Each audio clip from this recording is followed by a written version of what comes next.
The Kuzma trade deal is going under review in 2026. In 2018, when the new Kuzma was signed, it was signed until 2036, which is when it will expire.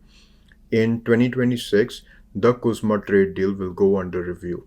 If US is already imposing 25% tariffs on the dairy products right now, or how much ever he is, what will he do come 2026? He's going to want a bigger share of the pie.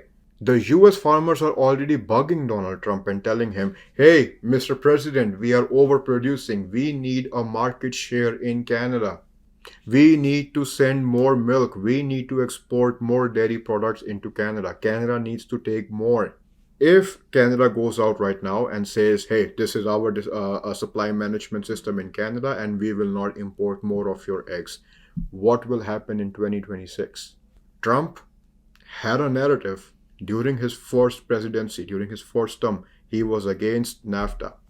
Was it because he was trying to renegotiate? Was it because he was trying to build a narrative that he was against and wanted a better deal in the negotiations? What exactly was he trying to do? Nobody knows. What exactly will happen in 2026 when the Kuzma trade deal will go under review? If he does not get a bigger share of the pie, he will want more in 2026.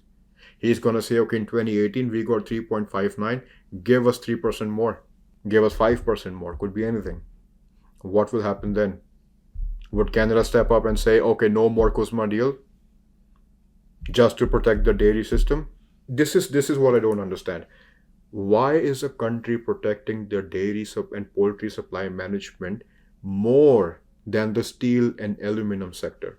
Why did Canada not come out and say, hey, Mr. President, do this, otherwise no more steel for you? Do this, otherwise no more aluminum for you. Hey, we will not take more imports from US for steel and aluminum. So many jobs are dependent on the auto sector in Canada.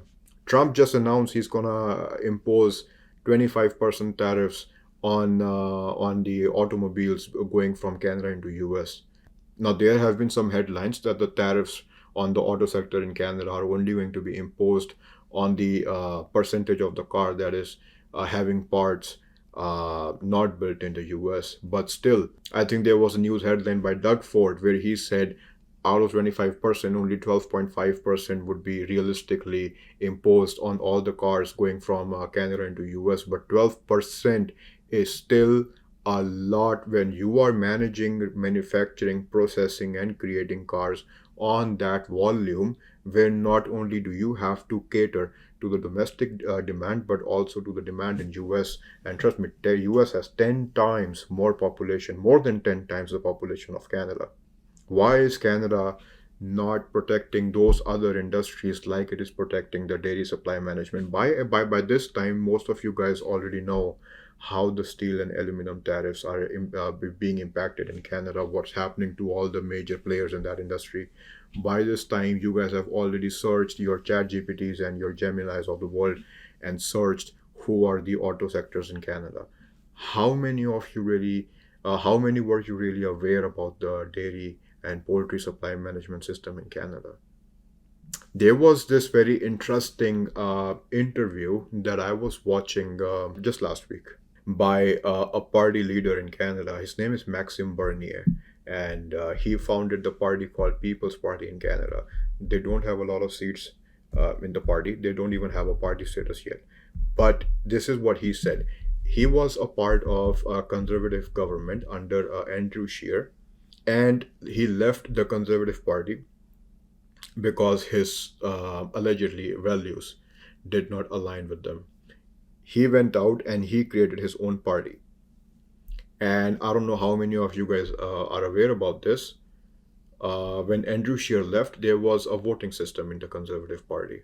This is when Erin O'Toole was trying to become the leader of the Conservative Party. This is when Maxime Bernier also ran to become the leader of the party. His mandate was to get rid of the dairy supply management system in Canada.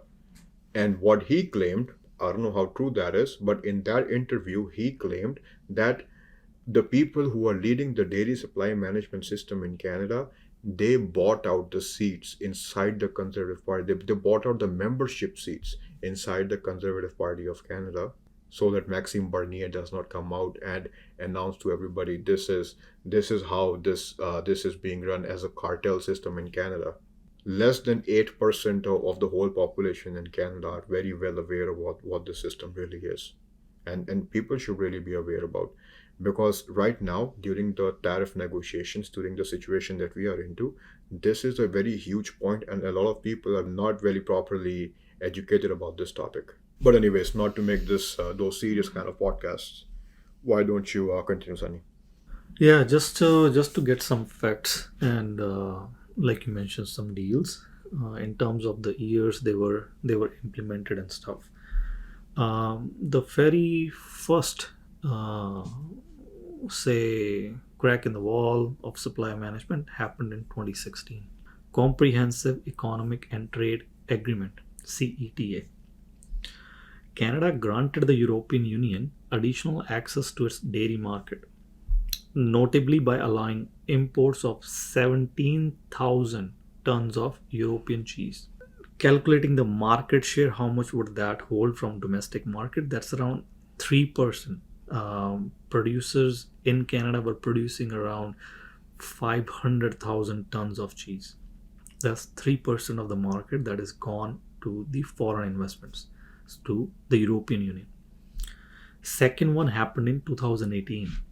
Comprehensive and Progressive Agreement for Trans-Pacific Partnership. Canada agreed to provide the 10 member countries of the CPTPP with access to 3.25% of domestic dairy market. The third one, 2020. Canada, United States, Mexico Agreement, CUSMA. Canada granted the United States access to 3.6% of its dairy market and agreed to eliminate Class 6 and Class 7 milk pricing systems. Cumulatively, these agreements have opened approximately 10% of Canada's dairy market to foreign competition. One would guess, okay, if the market that was protected so heavily, it was so heavily guided by supply management, what do you think how the reactions from farmers were like at that point? Yeah, to that effect, Sunny, I don't think there were a lot of farmers who were coming out. There were few farmers here and there, especially in provinces like Ontario and Quebec, who were trying to voice their concerns about what's happening. But there was no drastic change or step taken by any government official in Canada. Justin Trudeau, especially, I don't know what kind of government he was running. Whatever he was doing, nobody has an idea what was he doing inside the Prime Minister's office. What we do know that he was extremely incompetent. He did not know what he was doing. He was relied on some advisors who never gave him proper advice. And what he did with the Kuzma negotiations when it was being replaced by NAFTA, it was a very poor job. Canada was still at a better position under NAFTA, but after it was being replaced by CUSMA, the farming industry, regardless of dairy supply management, we were in a very bad position. We were in a very bad place. Imagine this: you have a lemonade stand, you have a lot of lemons, you have a lot of sugar, you have a lot of water. You can make lots and lots of lemonade stand for everybody. So you can make lots of lemonade for everybody. Now, what if I were to come in and I were to impose a system on you that before you even set up a lemonade stand, before you even do anything, you need a license to produce lemonade. Just to buy the license, it's going to cost you $30,000, $40,000, $50,000. Once you get the license, then I tell you, okay, this is how much you can produce, this is how much lemonade you can create.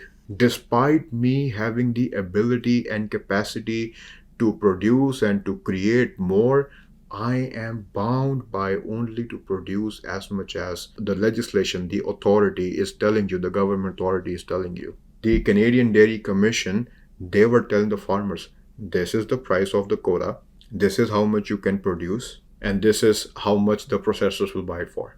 In US, the farmers, they have a issue with the processors, with the milk processors, because of course you cannot drink raw milk. The milk that is being produced by the farms has to go to the processors where it gets refined, and then it's the processors again, they have contracts with the retailers where they buy the milk and they package it, they put their beautiful branding and they put it in shelves for you to buy. In US, farmers, they have an issue with the contracts, with the deals, with whatever they have with the processors. Processors will tell the farmers, this is the quality, this is the quantity, and this is what I need. Do I need milk? Do I need cheese? Do I need butter? Do I need this? Do I need that? If the processor goes out of business, farmer will go out and look for not any other processor. Or if the farmer, just like Canada, US, where Canada is dependent only on US, if the farmer is dependent only on one processor, the farmer will also go out of business. Naturally. In Canada, fine, I will give you this, that because the production is controlled, if the processor goes out of business, maybe the farmer won't because they were producing in a very small quantity in the first place. What is the potential damage that is being done to the economic side? Where Canada has the capacity to go into trade negotiations with other countries who might need more milk, Canada cannot because you are producing the milk only in certain amount. Check this out. $100 million is what the supply management industry, the farming industry, spent in just lobbying in the parliament in Canada for them to have the ability to control how much really can they produce. Now, after eating $100 million as a politician, as a member of parliament, you will not go out and you will not say bad things. You will not badmouth the supply management system in Canada because now you have all that money in your pocket. But there needs to be a proper conservative right now in the government who can go out and voice. There are some farmers, very small quantity of farmers, among the farmers only, very small quantity who may be pro, who may be in favor of the system, but vast majority, they have the ability and the capacity and the equipment to produce more so that we can export more, so that we can go in a better negotiation, so that we can be in a better side of the negotiation table. When you're going into negotiation, of course, this is negotiations 101. You want to be on the side with the most leverage. What do you think, Sunny? I agree. Need to have the better leverage to really make the deal in your favor.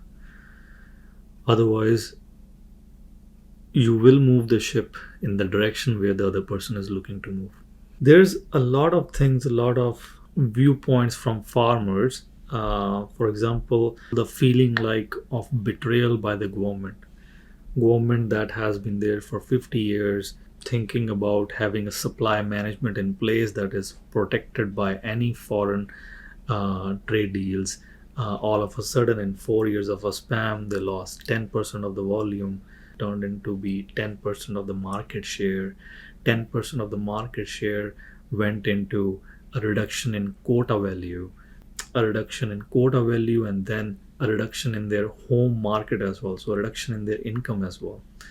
That was a sentiment that was going around somewhere close to 2016 when the first CETA was implemented till 2020 and even further. It was mixed feelings of betrayal and a feeling that okay, what should be done to have something in place, and try to either lobbying the government or trying to put a viewpoints up front, or launching some protests, or trying to be in the upfront from the farmers. That way these things they are avoided and they do not happen at all. There were a lot of government response that we see over the years. The very first one being in 2017, Dairy Farm Investment Program, DFIP. It was a 5-year $250 million incentive aimed at assisting dairy farmers in adapting to market changes resulting from CETA. That was the first one that came in. The second one is direct compensation payments. By December 2022, over $3 billion had been allocated to support supply managed sectors impacted by CETA and CPTPP.